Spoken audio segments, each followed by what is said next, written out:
नमस्कार। मेरा नाम रविंद्र है और मैं आज आपके सामने एक खुद की पोएम रखना चाहूँगा। उसे पोएम नहीं कह सकते, जो बहुत दिनों से दिल में था वो आज ज़बान पे आएगा, हम ऐसे बोल सकते हैं। किसान। साहब हाँ हम किसान हैं।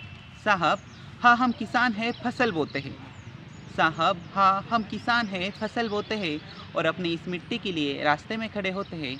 अपनी इस मिट्टी के लिए हम रास्ते में खड़े होते हैं। साहब हम किसान हैं। साहब हम किसान हैं, फसल बोते हैं और अन्याय के खिलाफ हम रास्ते में खड़े होते हैं। अन्याय के खिलाफ हम रास्ते में खड़े होते हैं। साहब हम किसान हैं। साहब हम किसान हैं, फसल बोते हैं। साहब हम किसान हैं, फसल बोते। भले तुम कह दो हमें खलिस्तानी, भले तुम कह दो हमें खलिस्तानी या कह दो आतंकवादी। हाँ हम फसल बोते हैं और अपनी इस मिट्टी के लिए रास्ते में खड़े होते हैं। अपनी इस मिट्टी के लिए हम रास्ते में खड़े होते हैं। तुम भी तो किसान हो ना। अरे तुम भी तो किसान हो।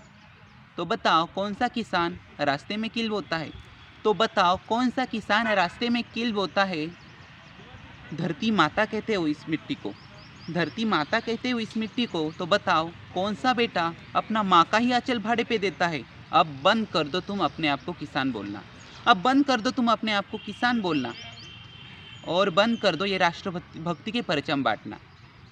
अब तुम बंद कर दो अपने आप को किसान बोलना और शुरू कर दो अपने आप को दलाल बोलना। शुरू कर दो अपने आप को दलाल बोलना, क्योंकि किसान होना आसान नहीं होता। क्योंकि किसान होना आसान नहीं होता। Thank you.